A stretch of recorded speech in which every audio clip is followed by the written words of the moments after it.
여러분 안녕하십니까? 오늘 아침 규모 4.8의 지진이 발생해 전국을 흔들었습니다. 올해 들어 한반도에서 발생한 지진 중 최대 규모입니다. 여진도 지속됐습니다. 진앙주는 전북 부안군인데 여진은 물론 더 큰 지진이 발생할 수도 있어 앞으로 2, 3일이 고비라는 분석은 잠시 뒤 전해드리기로 하고 먼저 지진 발생 당시의 상황을 허연호 기자가 보도합니다. 주택 마당을 비추던 CCTV가 굉음을 내며 크게 흔들립니다. 마당에 앉아 작업을 하던 주민이 깜짝 놀라 자리를 피하고 재난 문자 경보음이 울립니다.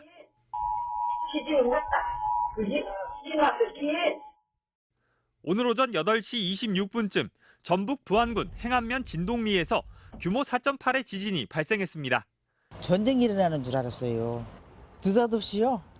막 쾅 소리가 나갖고 무서워서 저는 저쪽으로 이렇게 갔다가 지진이 발생한 시간 이미 등교한 학생들의 대피도 잇따랐습니다.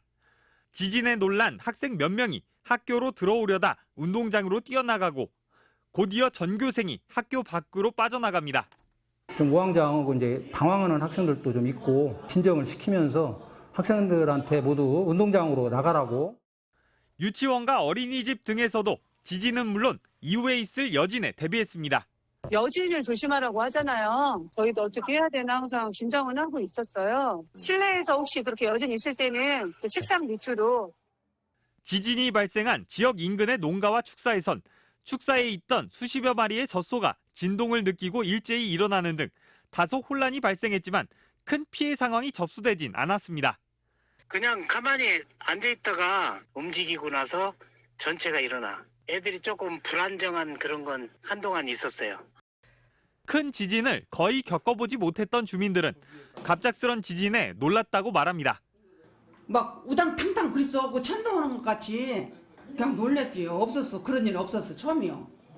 지진이 발생한 부안군을 비롯해 전북 지역에선 인명피해 신고는 없었지만 주택 유리창이 깨지거나 창고벽이 금이 갔다는 신고가 100건 넘게 잇따랐습니다. 또한 국가유산으로 지정된 부안 내소사와 계암사 등에서 건물 일부가 파손되는 등 국가유산 6곳도 피해를 입었습니다. MBC 뉴스 허연호입니다.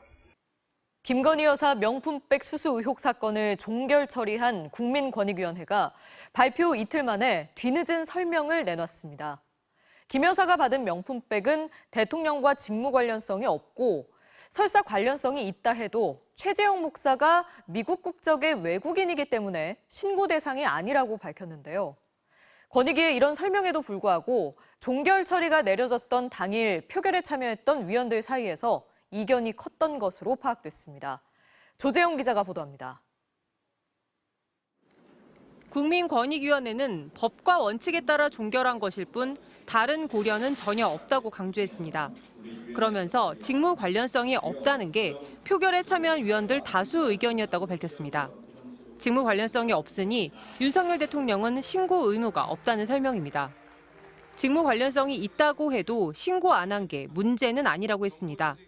명품백을 김건희 여사에게 준 최재형 목사가 미국 국적의 재미교포이기 때문에 명품백은 대통령 기록물에 해당되고 신고 대상도 아니라는 겁니다.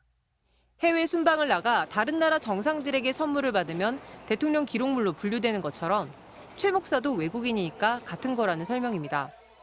하지만 핵심 당사자인 최 목사와 김건희 여사도 조사하지 않고 어떻게 직무 관련성을 판단했는지는 의문으로 남습니다. 대통령이나 대통령 부인이 어느 누구한테도 이렇게 박절하게 대하기는 참 어렵습니다.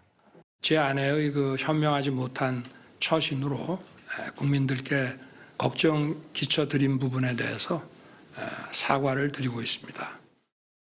윤석열 대통령은 박절하지 못했다, 현명하지 못했다는 발언으로 명품백 수수 사실을 사실상 인정했습니다. 권익위 회의에서는 대통령 기록물 여부에 대한 윤 대통령의 입장을 확인하지 않고 언론 보도를 통해서만 파악하는 게 과연 타당한지에 대한 우려가 있었던 것으로 전해졌습니다. 지난 1월 MBC는 명품백이 대통령 기록물이라는 대통령실 입장에 어디에 보관 중인지 정보 공개 청구를 했지만 대통령실은 국가안보상의 이유를 들며 비공개 결정을 통보한 바 있습니다.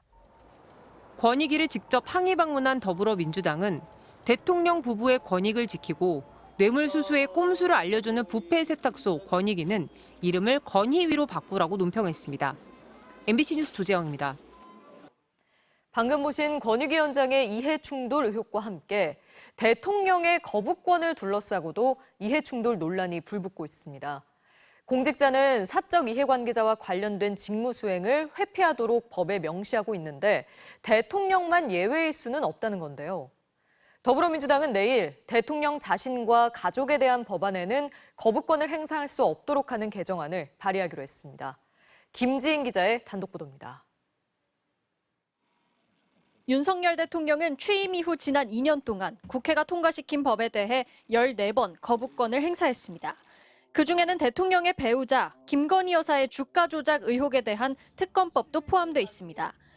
더불어민주당은 대통령 역시 다른 공직자와 마찬가지로 이해충돌 방지법의 적용을 받아야 한다고 봤습니다. 이미 공직자에 대통령이 포함되어 있지만 지금껏 유명무실했던 만큼 아예 법조항으로 구체화하겠다는 겁니다. 대통령이 사적 이해관계자, 즉 자신과 가족을 대상으로 한 법을 승인하거나 거부하는 직무를 수행할 때는 스스로 회피해야 한다는 게 핵심입니다. 대통령의 무소불위의 무분별한 거부권 행사에 대해서는 분명히 제동을 걸 필요가 있고 국회에서 견제한다는 그런 취지의 민주당 소속 의원 70여 명은 내일 이 같은 내용의 이해충돌 방지법 개정안을 공동 발의한다는 계획입니다. 다만 헌법에 명시된 대통령의 권한을 하위법으로 제동 걸 수 있느냐는 논란이 제기될 수 있습니다. 앞서 21대 국회에서도 비슷한 취지의 국회법 개정안을 민주당 김용민 의원이 대표 발의했는데 당시 국민의힘은 위헌이라며 강하게 반발한 바 있습니다. 하지만 헌법은 권한만 부여하고 있을 뿐 그 내용과 범위는 규정하지 않고 있어 위헌이 아니라는 입장도 강합니다. 거부권 자체를 부정하는 게 아니잖아요. 권한의 범위에 대해서 구체화하는 것이기 때문에 위헌이다라고 볼 수는 없다고 생각합니다. 김건희 여사 특검법은 22대 국회에서도 이미 발의가 예고돼 있습니다. 대통령의 거부권을 제한하는 이해충돌 방지법 개정안은 여당과 야당 사이에 또 하나의 뜨거운 쟁점 법안으로 떠오를 전망입니다. MBC 뉴스 김지인입니다. 동해의 가스전을 15년 동안 탐사한 우드사이드사는 철수 직전 자신들이 탐사한 지역에 대해 위험성이 높다는 평가를 내렸습니다. 그동안 잘 알려지지 않았던 대게, 집게로 불린 곳인데요. 그런데 MBC 취재 결과 이 두 지역이 석유공사와 액트지오의 새로운 분석에서는 석유가 나올 가능성이 높은 이른바 7개 유망 구조에 포함된 것으로 확인됐습니다. 장슬기 기자가 단독 보도합니다. 호주의 세계적인 에너지 개발 업체 우드사이드는 2007년부터 석유공사와 동해 심해 탐사를 벌였습니다. 우드사이드가 지난 2022년 작성한 평가 보고서입니다. 동해 탐사 지역 중에 대게와 집게가 새로 등장합니다. 2021년 대규모 3D 데이터까지 확보해 석유, 가스 매장 가능성을 분석했습니다. 그런데 우드사이드는 이 두 지역에 대해 시추할 만한 유망 구조로 보기에는 위험성이 높다는 평가를 내렸습니다. 보고서는 대게와 집게를 시추해 볼 만한 확률이 각각 75%, 25%라고 적시했습니다. 결국 석 달 뒤 우드사이드는 석유공사의 철수 의사를 밝혔습니다. 1억 4천만 달러에 달하는 자금을 투입해온 업체가 그냥 물러난 겁니다. 그런데 MBC 취재 결과 이번에 액트지오가 석유가스 매장 가능성이 높다고 제시한 유망구조 7개에 우드사이드가 포기한 대게와 집게 지역이 포함된 것으로 확인됐습니다. 같은 지역을 놓고 우드사이드와 액트지오가 정반대의 해석을 내놓은 셈입니다. 석유공사의 핵심 관계자는 MBC와의 통화에서 7개 유망 구조에 대게와 집게가 포함된 것은 맞다면서도 분석 자료가 완전히 다르다고 해명했습니다. 인접한 6-1광구 중동부 대륙 사면과 대륙봉 3D 데이터 등을 추가 분석해 범위를 더 넓혔다고 설명했습니다. 우드사이드는 평가를 더 진전시키지 못한 채 철수를 결정한 것이라고 덧붙였습니다.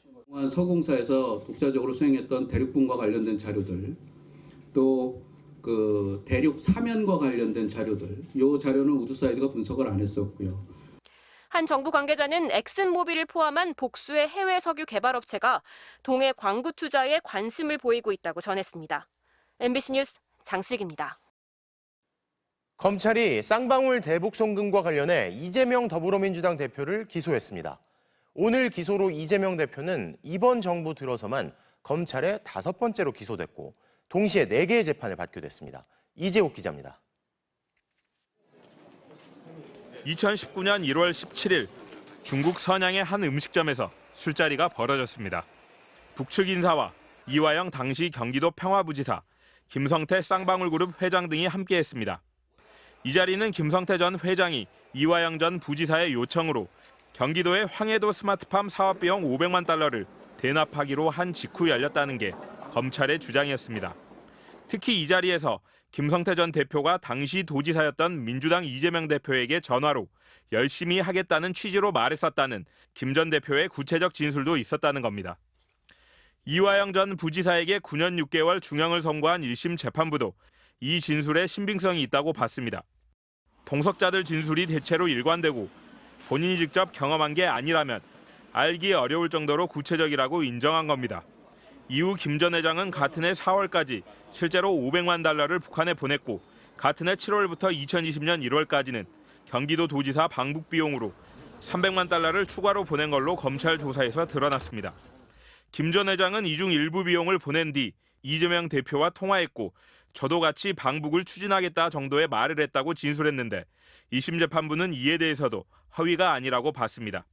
수원지검은 이 같은 법원의 판단을 근거로 쌍방울그룹 대북 송금과 관련해 특가법상 제3자 뇌물 등의 혐의로 이 대표를 재판에 넘겼습니다.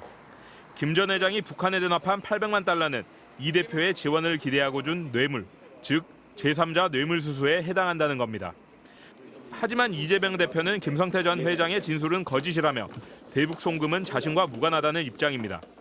또 대납 사실이 이재명 대표에게 보고됐는지 이화영 전 부지사 1심 재판부도 명확히 판단하지 않은 만큼 법정 공방이 불가피합니다.